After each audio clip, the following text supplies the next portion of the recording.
রবিবার মানে প্রত্যেকটা বাঙালিরই ইচ্ছা করে একটু স্পেশাল কিছু দুপুরে হয়ে যাক। আর সেদিনকে ছিল আমাদের খাওয়ার প্ল্যান বাইরে থেকেই। আর যেহেতু এতটা গরম সত্ত্বেও আমাদের একটা বিশেষ কারণ ছিল, তাই সেদিন সেই রবিবারটাই আমাদের বাছতে হয়েছিল যে এই রবিবারটা ছাড়া যাওয়া হবে না। আর চলে গিয়েছিলাম আমরা।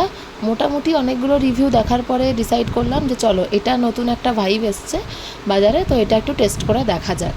হ্যাঁ, চলে গিয়েছিলাম সেই বং পিৎজাতে, যেটা রিসেন্টলি একটু বেশ ভাইরাল হয়েছে। তো এদের পাইকপাড়াতে যেটা আউটলেট আছে সেখানে আমরা চলে গিয়েছিলাম। এদের মানে ভেতরের ঢোকার আগে থেকেই এদের ইন্টেরিয়ারটা বেশ নজর কেড়েছিল। আর বসার জায়গাটাও ছিল বেশ অন্যরকম, একটা মানে সুন্দর সুদিং, একটা মনোরম শান্ত পরিবেশ যাকে বলে। সুন্দরভাবে মানে ফ্যামিলি নিয়ে একটা কোজি ফিল করতে চাইলে এখানে অবশ্যই আসা যেতে পারে।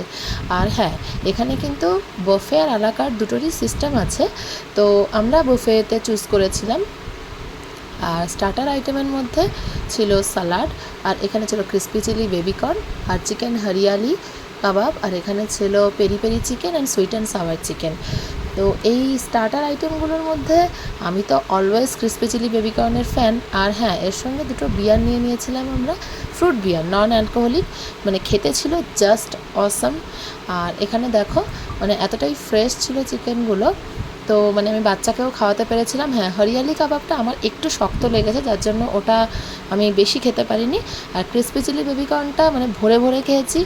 আর এই যে সুইট অ্যান্ড সাওয়ার চিকেন, এটা তো সত্যি অসাধারণ। মানে চিকেন উইংস দিয়ে ছিল প্রত্যেকটা পিস। আর তারপরে চলে গিয়েছিলাম মেন কোর্সে, ছিল নান, পনির, পনির মশালা, আর এখানে ছিল চিকেন মহারানি, এরকম একটা প্রিপারেশন। তো এদের বিশেষত্ব যেটা, প্রত্যেকটা রান্নাই ছিল অসাধারণ। আর এত ভালো নান আমি অনেক ভালো ভালো রেস্টুরেন্টেও আমি পাইনি। আর প্রত্যেকটা রান্নার টেস্ট না খুবই সুন্দর ছিল। আর এই চিকেন বিরিয়ানিটা, এটা তো মানে কি বলবো, মানে এত সুন্দর টেস্ট। আর লাস্টে ওদের সিম্পল ডেজার্ট ছিল এইটা। সত্যি একটা সুন্দর মানে দুপুরবেলায় আমরা সুন্দর একটা লাঞ্চ করলাম রবিবারে। তো তোমাদেরও ভালো লাগলে চলে যেও। আর ব্লগটা এখানেই শেষ করছি। ভালো লাগলে লাইক করো, টাটা।